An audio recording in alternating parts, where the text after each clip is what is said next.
How's it going, guys? It's Ryan from the Nostalgia Factor here, back again with another review for you guys.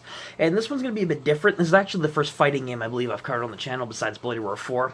And let me just tell you guys, for the game for today, Marvel vs. Capcom Infinite on the Xbox One, which released in 2018, and was met with very mixed reviews and considered the weakest in the Capcom vs. Marvel fighting series, I can safely see why. This is indeed a game.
Now, I am no stranger to the fact that I said that I would be covering Kingdom Hearts 2 and Kingdom Hearts Recoded, which will still happen at some point, but I had to talk about this game because I roughly finished it up the other day, actually, at the time of this recording. So, this is a bit of a different experience for me because it's been a while since I played a fighting game in general, and I figured I wanted to experience this game because I've heard so much about the Marvel vs. Capcom series, and this one was readily available via the Xbox Game Pass. So the premise of Marvel vs. Capcom Infinite, it's actually the first game in the series with an actual story. Simple enough, the two universes of Marvel and Capcom get combined together, Marvel being the obvious Marvel characters, and Capcom featuring various properties like Street Fighter, Devil May Cry, Mega Man X, and various other series, all work together in order to stop an entity known as Ultron Sigma, which is the dumbest name for a villain I've heard in a long time. They take Ultron from Marvel, Sigma from Mega Man X/Capcom, merge them together with the Space and Reality Stones, and together the other heroes have to work together in order to find the other four stones and combat not just Ultron Sigma, but an underlying plot by two other villains as well as Thanos betraying them near the end of the story. That is essentially the gist of this story, guys, and I gotta be honest, this is a very simplistic summary. That is literally all the substance there is here. True, there are twists and turns here and there revealing who the true villains behind this are, who planned out to conquer the universes, who set up Thanos in order to have Ultron break the barrier between dimensions in order to steal the stones and have power sources and everything else in order to kill a bunch of people.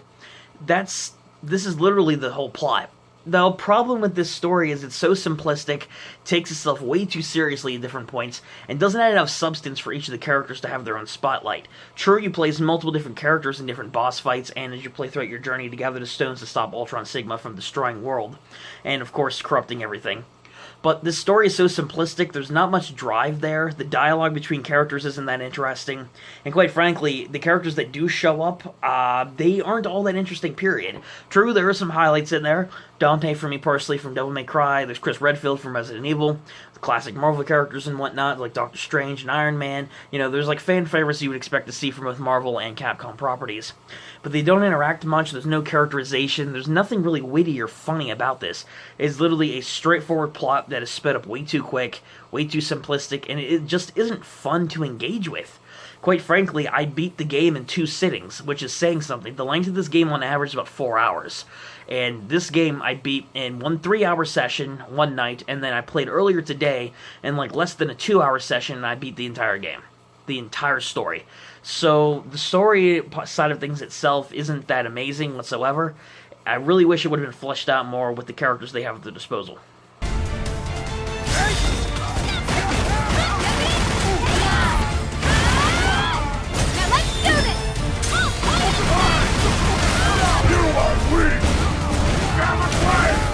I will eliminate all obstacles.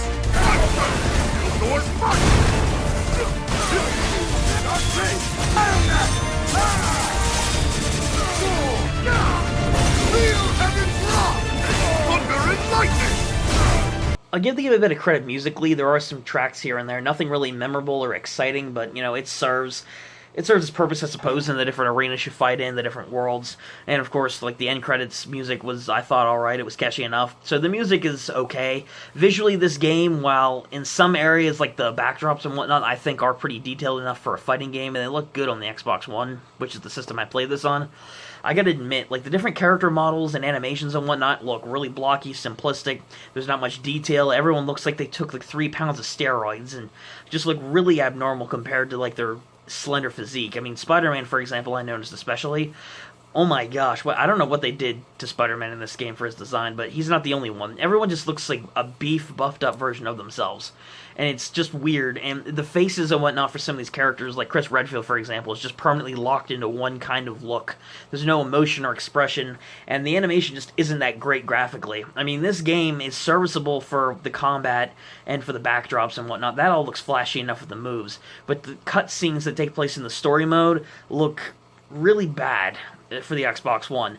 I'm going to compare this to Devil May Cry 3 on the PS2, which came out about 13 years before this game did. And that game looks really good for the time. It's more expressive and looks better than a game made in 2018 on more powerful gen, whatever gen this is hardware, 7, 8, whatever you want to call it. This is more advanced hardware that's inferior to an older console. So, some parts of it look good, like the combat and the backdrops, that all looks fine as far as the fighting game standards go.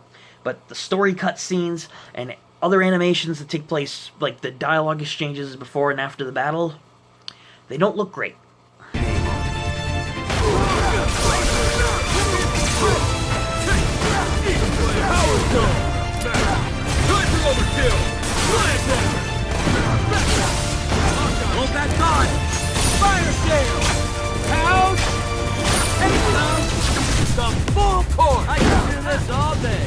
Resistance is futile. Face stone activating.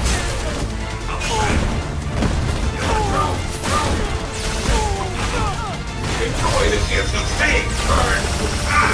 This is the power to control everything.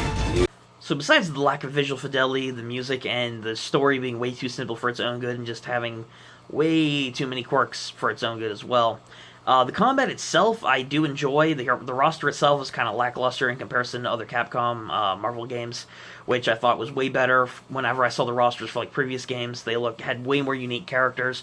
They had way more diverse cast, and just overall more interesting movesets.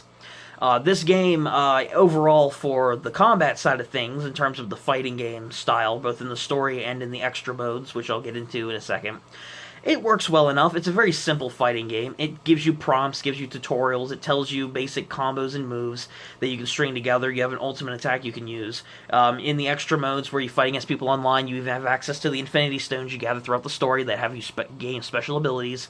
Power Stone, you can launch a blast of energy. Time Stone, you can phase through enemies kind of for a short dash. Space Stone, you can kind of travel between dimensions, as it were, temporarily. So, there's some good moves here and there that look good and are fun to execute, I must admit. This is a good game for someone who wants to get into a very simple fighting game. If you're new to the franchise and the genre, that much I do agree with, because the combat is very simplistic and dumbed down.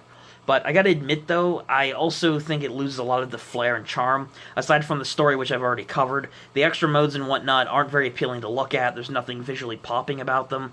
Very bare bones, just go and select a match, a mode, go into the arcade, select a character.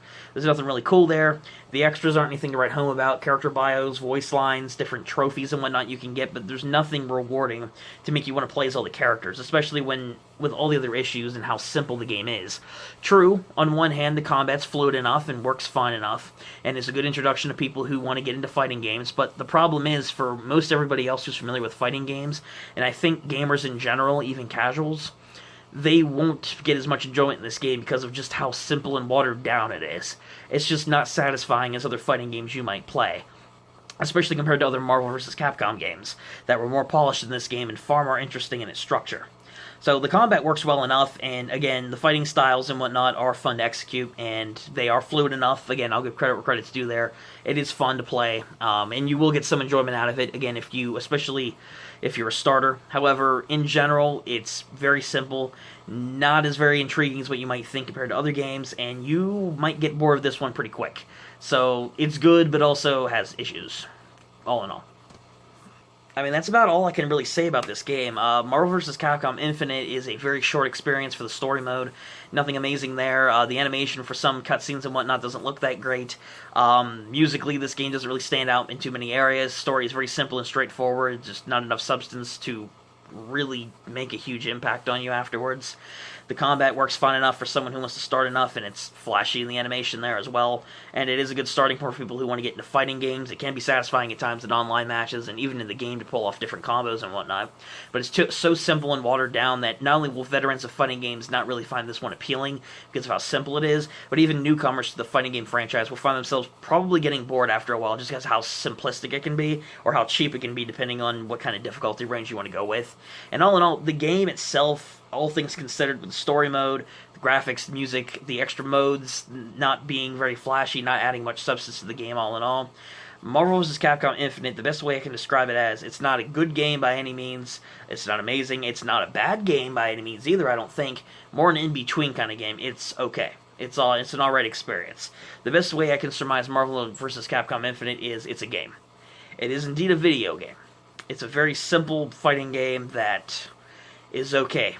That's really all I got for you on this one. That best description I could possibly give. It's an okay experience. Gotta be honest, guys, if you guys want to get this game, I recommend getting it at a very cheap price. Borrow it off a friend, maybe get it at a discount at a game store, or if you have the Xbox Game Pass, I know you can download it off of there if you want to give it a shot for free. If you're already paying for the subscription service, you might as well try it out, I guess, if you want to get into a start in the fighting game series, or you just want to check it out in general. Or if you, I'm sure it's available on the PS4 somewhere on a store free, so, or very cheap. Yeah, that's how I recommend you experience it. I would not pay full retail for this game whatsoever. Play it through cheaper or free means. Nonetheless, though, guys, that's been my review of Marvel vs. Capcom Infinite. And let me know what you guys think about this game in the comment section down below, and as well as what you guys thought about the review. If you did enjoy this video, give it a like. Subscribe to the channel if you guys want to catch more reviews and other gaming videos in the future. And, like I said, comment your thoughts down below. And until next time, guys, this has been Ryan from the Nostalgia Factor saying, keep on gaming.